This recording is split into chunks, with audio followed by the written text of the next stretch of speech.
हाँ तो दोस्तों हम इसमें देख रहे थे। उन्होंने जो कंपार्टमेंट्स देखे थे किसमें, बार्क में, वो जो हैं उन्हें एक हनी कॉम्ब के स्ट्रक्चर की तरह दिख रहे थे। जैसे जो मधुमक्खी का छत्ता होता है उस टाइप का जो है उन्हें दिख रहे थे वो बॉक्सेस। और उन्होंने जो है उनमें जो है उन्होंने ये नोटिस किया कि एक जो है वो बॉक्सेस जो हैं एक वॉल के द्वारा सेपरेट हो रहे हैं या एक पार्टीशन के द्वारा सेपरेट हो रहे हैं। कौन? जो वो बॉक्सेस उन्हें हनीकॉम्ब की तरह दिख रहे थे वो जो हैं एक दूसरे से एक वॉल या हम कहें पार्टीशन के द्वारा जो हैं सेपरेट हो रहे थे। तो उन्होंने जो बॉक्स देखे थे उसमें हनीकॉम्ब जैसे जो उन्हें दिख रहे थे, बार्क में स्मॉल स्मॉल कंपार्टमेंट्स हमने वाल देखे थे, वो जो है उन्होंने जो है उसे सेल नाम दे दिया। जी हाँ, उसे ही, वो जो कंपार्टमेंट्स थे उन्हीं को सेल नाम दे दिया। किसने? रॉबर्ट हुक ने। तो ये मैं फिर से कह रहा हूँ, एक इम्पॉर्टेंट चीज़ है क्या कि आप रॉबर्ट हुक याद कर लें। रॉबर्ट हुक एक बहुत इंपॉर्टेंट क्वेश्चन है जो आता है कि किसने सेल डिस्कवर किया और किस ईयर में डिस्कवर किया। तो रॉबर्ट हुक ने डिस्कवर किया सेल 1665 में। ठीक है, और आप ये भी याद कर सकते हैं कि वो उन्होंने जो है सबसे पहले कॉर्क में देखा था एक मैग्नीफाइंग ग्लास के द्वारा। ठीक है, अब आगे देखते हैं। लेकिन उन्होंने जो है उसमें देखा था, जो सेल्स देखे थे वो लिविंग सेल्स नहीं थे, वो एक्चुअली डेड सेल्स थे।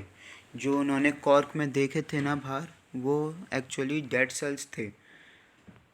चलिए आगे देखते हैं। Cells of living organisms could be observed only after the discovery of improved microscopes. अब वो तो जो है वहीं तक सीमित रह गए क्योंकि तब इतनी हाईटेक टेक्नोलॉजी नहीं थी 1665 के टाइम पे। तो इसीलिए ये जो है लिविंग ऑर्गेनिजम्स के सेल्स जो हैं वो माइक्रोस्कोप की डिस्कवरी जब हुई थी, एक इलेक्ट्रॉन माइक्रोस्कोपी या हम कहें एक इम्प्रूव्ड माइक्रोस्कोप की जब डिस्कवरी हुई, तब उन्होंने जो है सेल लिविंग ऑर्गेनिज्म के सेल्स देखे गए और लोगों ने।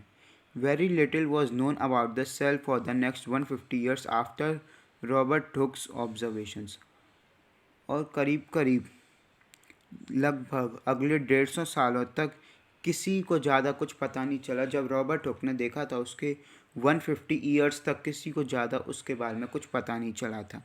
लेकिन आज हमें जो है उसके सब स्ट्रक्चर और फंक्शंस अच्छे से पता है क्योंकि हमारे पास एक अच्छे माइक्रोस्कोप्स हैं, इम्प्रूव्ड माइक्रोस्कोप्स हैं, जिनकी वजह से हमने उसे अच्छे से देख सका है, उसके स्ट्रक्चर, उसके फंक्शंस, उसमें कैसे कैसे ऑर्गेनल्स हैं। हमने सेल का पूरा ब्रीफ इंट्रोडक्शन ले लिया है। ठीक है, तो अब हम सेल में जाएंगे यहाँ से कि ये चैप्टर शुरू होता है और ये बहुत ही इम्पोर्टेंट चैप्टर है।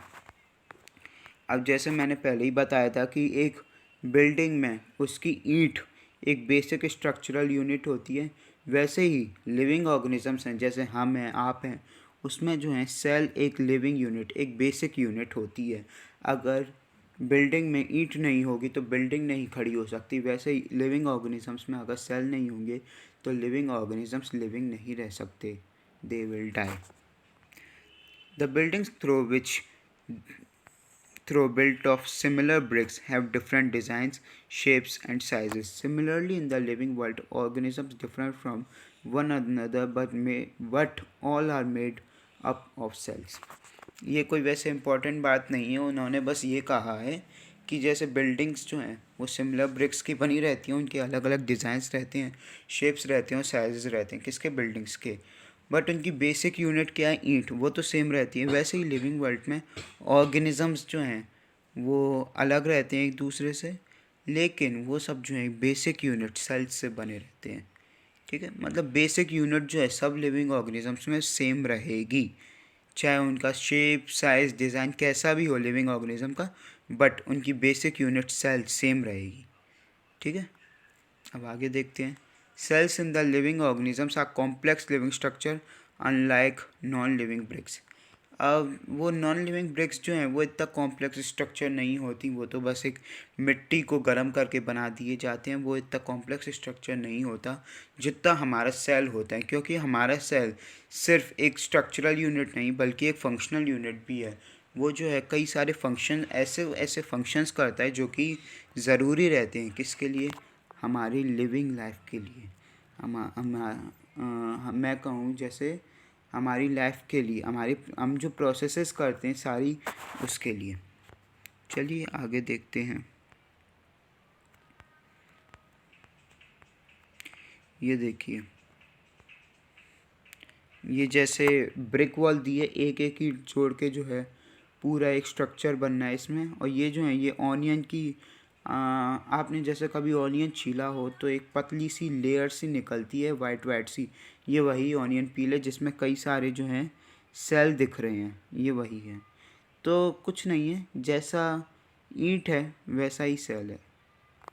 तो चलिए आगे देखते हैं। The egg of a hand represents a single cell and is big enough to seen by the unaided eye। Unaided eye मतलब हमारी जो नॉर्मल आई जो होती हैं जिससे हम सब चीज़ें देखते हैं, उन्हें ही हम अनएडेड आई कह सकते हैं। ठीक है, तो हैन जो होता है मुर्गी का अंडा, उसे जो है एक सिंगल सेल होता है, मतलब एक मुर्गी का अंडा जो है एक सिंगल सेल होता है, उसे जो है हम अनएडेड आई से देख सकते हैं। लेकिन हम हर सेल को अनएडेड आई से नहीं देख सकते।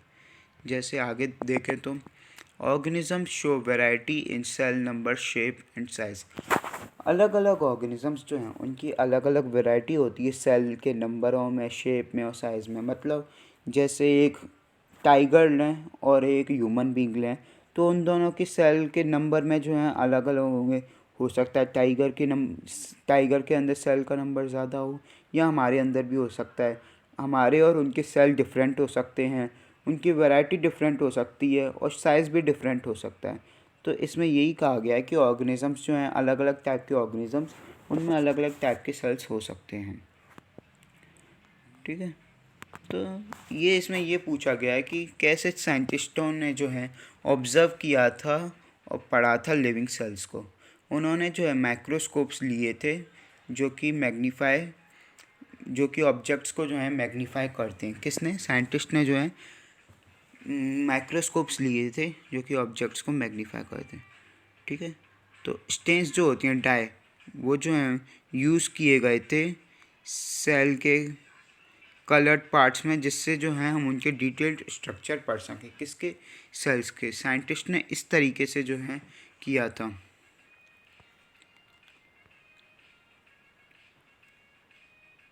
मिलियंस ऑफ लिविंग ऑर्गेनिजम्स हैं, उनके अलग अलग शेप्स और साइजेस होते हैं, हमें पता है। अलग अलग लिविंग ऑर्गेनिजम्स के अलग अलग शेप और साइजेस होते हैं। उनके ऑर्गन्स भी वेरी करते हैं शेप में, साइज़ में और नंबर ऑफ़ सेल्स में, जैसा कि मैंने पहले बताया। चलो आगे हम पढ़ते हैं इसके बारे में। Number of cells. Can you guess the number of cells in a tall tree और in a huge animal like the elephant? आप गेस कर सकते हैं कि एक लंबे ट्री में और एक बड़े एनिमल में जैसे एलिफेंट, उसमें नंबर ऑफ़ सेल्स कितने होंगे? The number runs into millions and billions and trillions. उसमें जो है उनका नंबर लाखों, करोड़ों, अरबों में होता है। Human body has trillions of cells which very in shapes and sizes. और हम खुद की भी बात करें तो ह्यूमन बॉडी में जो है ट्रिलियंस ऑफ सेल्स होते हैं। एक ह्यूमन बॉडी में जो है, एक अच्छी ह्यूमन बॉडी में जो है 37 ट्रिलियन सेल्स होते हैं, जो कि शेप में और साइज़ में वेरी करते हैं। ठीक है, different groups of cell perform a variety of functions. अलग अलग ग्रुप्स के जो सेल्स होते हैं वो अलग अलग तरीके के फंक्शंस करते हैं। ठीक है, मतलब जो न्यूरॉन होते हैं, जैसे न्यूरॉन जो है, मैं एक एग्जांपल दे रहा हूँ। न्यूरॉन जो है वो एक टाइप का जो है सेल है, और वो जो है मैसेंजर के तौर पे काम करता है। ठीक है, तो मतलब एक अलग अलग टाइप के सेल होते हैं। WBC हो गए, वाइट ब्लड सेल, उनका जो है काम होता है फाइटिंग एजेंट के तौर पे काम करना, हमारी इम्यूनिटी को बनाए रखते हैं। कौन? WBC। ठीक है, तो बस वो यही है कि हमारी बॉडी में भी अलग अलग सेल्स के ग्रुप हैं जो कि अलग अलग टाइप के फंक्शन करते हैं। अब बिलियन, ये तो खैर मैथ्स का सवाल है, इस पर मैं ध्यान नहीं दूंगा। ये देखिए, organisms made up of more than one cell are called multi cellular.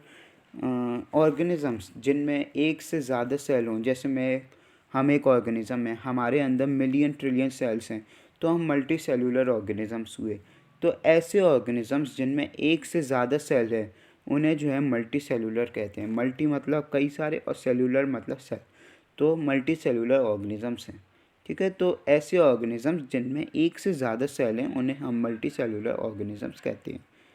ठीक है, the number of sales being less in smaller organisms does not in any way affect the functioning of the organisms. ये एक important बात है, इस पर गौर कीजिएगा कि मान लीजिए कोई छोटा ऑर्गेनिज़म है, ठीक है, तो उसमें नंबर ऑफ़ सेल्स कम है, तो इसका मतलब ये नहीं कि उसकी फंक्शनिंग भी कम है, वो अच्छे से फंक्शन करता है।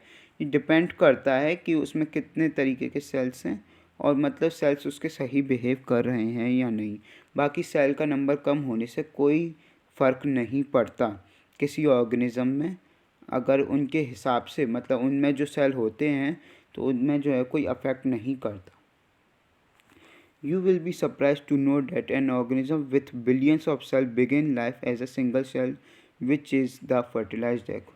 आपको ये बात शायद नहीं पता होगी कि हर ऑर्गेनिज़म जो है, जैसे हम खुद हैं, हमारी जो लाइफ है, हम जो हैं इतने बड़े एक सिंगल सेल से हुए हैं।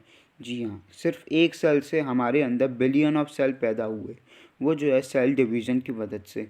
हालांकि वो यहाँ का नहीं, क्लास 11th का टॉपिक है, लेकिन सेल सिंगल सेल से जो है बिलियन ऑफ सेल बने हैं। हमारा जो है जाइगोट होता था, जाइगोट एक सिंगल सेल था जिसकी वजह से जो है आज बिलियन ऑफ सेल्स बन चुके हैं।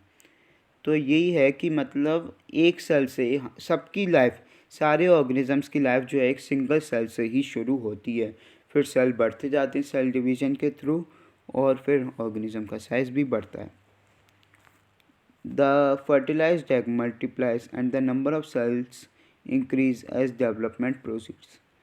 तो ये कहना चाह रहे हैं फर्टिलाइज्ड एग सेल जो होता है वो मल्टीप्लाई होता है और नंबर ऑफ़ सेल्स जो है इंक्रीज़ होते हैं जैसे जैसे डेवलपमेंट प्रोसीड्स होती जाती हैं। इस फिगर में देखिए, दोनों ही ऑर्गेनिजम्स जो हैं सिंगल सेल हैं, इसे जो है हम अमीबा कहते हैं। ये जो है एक अमीबा का स्ट्रक्चर है, ये जो है एक सिंगल सेल है, मतलब सिंगल सेल्ड स्ट्रक्चर है, यूनिसेल्यूलर है। यूनिसेल्यूलर मतलब इसमें एक सेल है, जैसे वहाँ हमने देखा था मल्टी सेलुलर जिनमें एक से ज़्यादा सेल होते हैं, और ये जो है यूनिसेल्यूलर है जिसमें सिर्फ एक सेल होता है। यूनी का मतलब वन होता है और सेलुलर का मतलब सेल, तो मतलब यूनिसेल्यूलर। ठीक है, तो ये जो है अमीबा है, ये जो है सिंगल सेल्ड यानी यूनिसेल्यूलर होता है। ठीक है, और ये जो है एक पैरामीशियम है, पैरामीशियम एक टाइप का बैक्टीरिया, तो ये भी जो है सिंगल सेल रहता है, यूनिसेल्यूलर। ठीक है, आगे देखते हैं। A single celled organism perform all the necessary function that multi cellular organisms perform. और हम ये नहीं कह सकते कि सिंगल सेल्ड है तो उसका जो है फंक्शन अच्छा नहीं होगा, वो भी अच्छी तरीके से फंक्शन करते हैं और अपनी नेसेसरी फंक्शन करते हैं जो कि एक मल्टी सेलुलर ऑर्गेनिज्म परफॉर्म करता है। ठीक है, a single celled organism like amoeba captures and digest food, respires, excrete, grow and reproduce. एक मल्टी सेलुलर ऑर्गेनिज्म की तरह, एक हमारी तरह ही सिंगल सेल्ड ऑर्गेनिज्म भी जो है जैसे अमीबा, वो जो है कैप्चर करता है फूड को, डाइजेस्ट करता है, हमारी तरह ही वो भी सब काम करते हैं। कौन? Single celled organisms. तो हम ये नहीं कह सकते कि वो सिंगल सेल्ड हैं तो वो अच्छा फंक्शन नहीं कर सकते, वो भी अच्छा फंक्शन करते हैं। अब इसमें एक इम्पॉर्टेंट बात ये है, similar functions in multicellular organisms are carry out by groups of specialised cells forming different tissues. मतलब एक ग्रुप है सेल का, ठीक है, तो एक ग्रुप ऑफ सेल्स जो है एक कॉमन फंक्शन जो है वो एक जगह पे करते हैं, तो वो जो है एक टिश्यू बना लेते हैं। ठीक है, तो एक टिश्यू जो है वो एक बड़ा फंक्शन करता है। तो ठीक है, तो similar functions multi cellular organisms में स्पेशलाइज्ड सेल्स के ग्रुप के द्वारा जब होता है तो वो टिश्यूज़ बना लेते हैं। तो जैसे ह्यूमन बॉडी में अलग अलग तरह के सेल्स होते हैं, वैसे ह्यूमन बॉडी में अलग अलग तरीके के टिश्यूज़ होते हैं। ठीक है, तो tissues in turn form organs, और टिश्यूज़ जो होते हैं वो ऑर्गन फॉर्म करते हैं। सेल्स टिश्यूज़ फॉर्म करते हैं, टिश्यूज़ ऑर्गन्स फॉर्म करते हैं। जैसे ईंट दीवार फॉर्म करती है और दीवार जो है पूरा मकान फॉर्म करती है, वैसा ही इसमें सिस्टम चलता है। आगे देखेंगे।